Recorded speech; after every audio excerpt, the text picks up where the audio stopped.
Thanks for listening to the Rebuild a Seattle Seahawks podcast with me, Rob Statham. I've always thought one of the worst aspects of the NFL is the view of many that basically there's only one way to win. This is what analytics has introduced to the discussion. This is the most efficient thing to do in each scenario. Therefore, this is the only way to play. These are the only decisions you should make. And if you don't, you're going to hear about it on Twitter. If you aren't playing this way, you're doing it wrong. Or in some cases, you're just an out-of-date dinosaur. It also doesn't help that the people who are so invested in this analytical approach are also amongst the most aggressive and, yes, sometimes most obnoxious online and on the internet. And they'll let you know about it if you don't go along with everything that they say. Yet when I watch the current NFL trend of, for example, going for it more often on fourth down, or going for two more often than not, to me, I can't help but feel that it tends not to work as much as it does. I remember watching Ole Miss go for pretty much every fourth down against Alabama last season, not getting any of them and getting absolutely hammered as a consequence. They essentially made life very easy for Alabama. But I don't want to go down this rabbit hole other than to say one of the things the analytics crowd's most vocal about is the preference to throw nearly all of the time, and they love to diminish the running game. Maybe it's just because I've grown up in England where we have a national sport where so much variety exists in soccer or football, as we call it. For example, Spain won the World Cup in 2010 playing a very specific, short passing game. 4 years later, Germany won with an all-action technical approach. Then France won in 2018, playing another completely different style and system. Last year, my team, England, nearly won its first international tournament since 1966 by being conservative and trying to keep games close. The old saying is, there are different ways to skin a cat, although why anyone would want to do that, I don't know. I think this is true in the NFL. I don't think one size fits all. I think different ways and means can succeed. And we should want that to be the case. If everyone played the same way, making the same decisions, the league would be boring. You want to see a clash of styles. And we do. That's why the San Francisco 49ers were 10 minutes away from a second Super Bowl in 3 years with Jimmy Garoppolo at quarterback. They weren't a dynamic passing offense in the slightest. They rush the passer well, and they have a very creative running attack. That's how they win. Denver won their last Super Bowl not so long ago playing essentially without a quarterback. Peyton Manning was completely done at that point. He was washed. Brock Osweiler would come in every now and again, but he wasn't moving the needle. Their amazing defense won the day. And let's not forget that Seattle complemented the brilliance of Marshawn Lynch with the Legion of Boom and a point guard quarterback to win their championship. There are different ways to win. And ideally speaking, for me, I would rather win being an absolute bunch of violent arseholes rather than being a finesse passing team. I'm sure many will disagree, and I don't have any issues with that. I'm just telling you my preference. If you want to see the Seahawks throw 50 times and try and score 45 points a game, no issue with me. And if the Seahawks did that and they won, I wouldn't care. I just want to see this team win.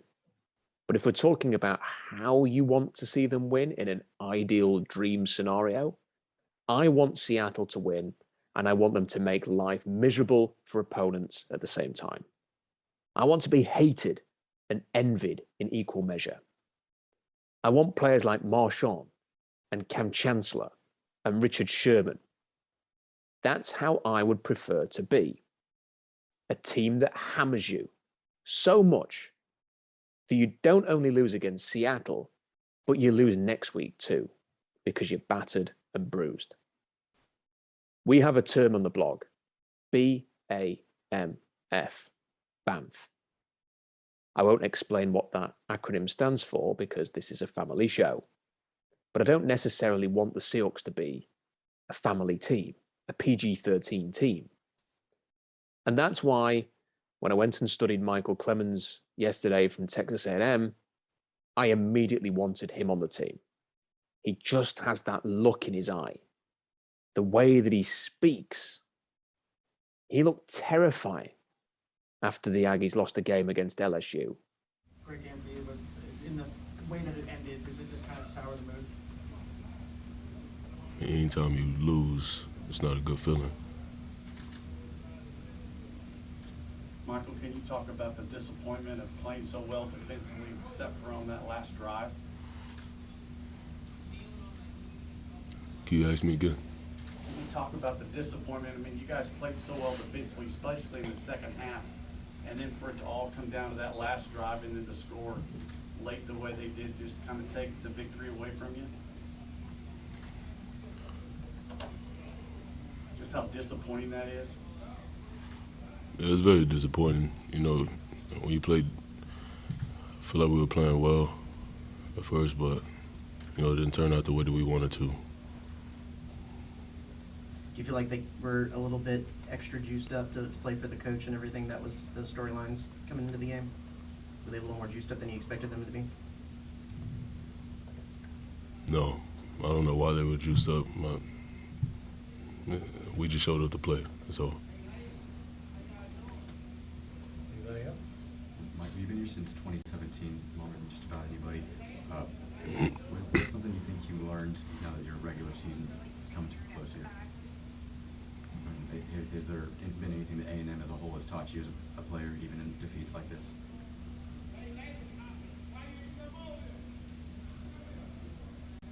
Perseverance, hard work, you know, family. I love my brothers, my coaches. It's the school overall, man. It's a great place, and I'll never forget it.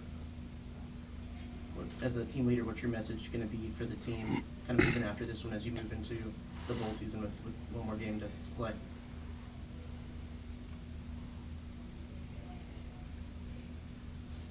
Keep the juice, keep the energy, and take it into the next game.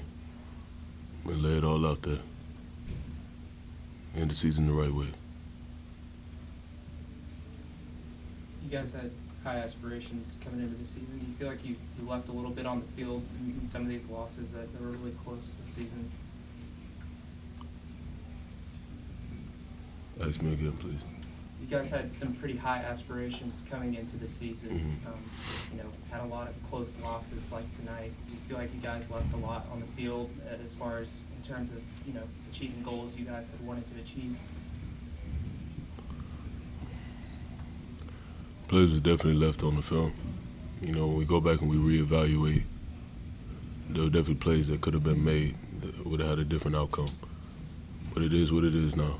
All we can do is learn from this year, and these group of guys take it into next year and learn from it and have a better season next year.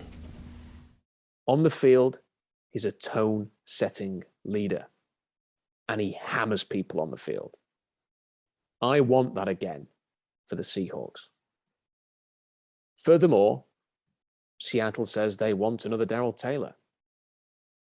Well, Clemons isn't as athletic as Taylor. I think he ran a 4.8 5.40, but he shows flashes that are reminiscent of Taylor. I can well imagine Seattle taking him in the middle rounds if the likes of Jermaine Johnson, another potential BAMF, simply on there at number 9 overall. And I don't think he is going to be there at number 9 overall. He's going to go earlier than that. But Clemons would be a nice consolation prize later on, or even an added bonus.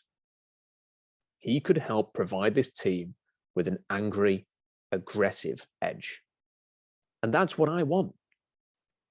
Of course, I also want to see this team find a great young quarterback, because you'll need that to win. You will need to pass the ball effectively to win. But I also think you can win running the ball really well and by playing exceptionally on defense and by taking the soul of an opponent. For the last few years, maybe unintentionally, the Seahawks have become quite finesse.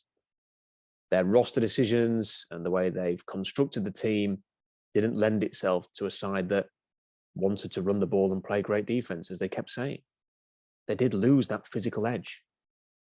And I'm afraid to say, rather than provide a physical toughness that I think they hoped they would get, their big keynote addition, Jamal Adams, has provided quite the opposite. The Seahawks this week posting a tweet showing his weekly fashion show more or less sums it up. He has more fabulous outfits than big hits in 2 seasons. He also has as many shoulder injuries as he does interceptions. Watching Michael Clemons angry as hell after that LSU loss, seething, looking like he was about to turn into Michael Douglas in the film Falling Down, was a stark contrast to Jamal Adams planting a Louis Vuitton coffee cup down on the podium moments after a loss. Imagine spending thousands of dollars to drink coffee and then showing off about it. Anyway, I don't want to be too negative about Adams here. I think Seattle's new scheme is going to be right up his street. I'm actually quite excited to see if they can salvage this trade in some way by using him how he's meant to be used, as a forward-thinking, aggressive attack dog who is best at blitzing and flying to the ball carrier. But I don't think he's ever going to be the emotional heart of this team. So let's get some players who can be. I'm heading away on vacation this week, so apologies if things are a little quieter. I will still be writing articles on SeahawksDraftBlog.com and dropping the odd podcast. Who knows, there may even be the odd interview too. If anything big happens, rest assured we'll be on top of it. When I'm back, it'll be the home straight. 2 weeks to go until the draft. I'd encourage everyone to enjoy this period. The 2022 season might not be that fun for Seahawks fans. And it's always more interesting wondering what the Seahawks will do in a draft rather than just having a list of names in front of you with the mystery completely removed. Even if they nail this draft, that is going to be the case. So enjoy it while it lasts. Thank you for listening to The Rebuild, a Seattle Seahawks podcast. Until next time, bye for now.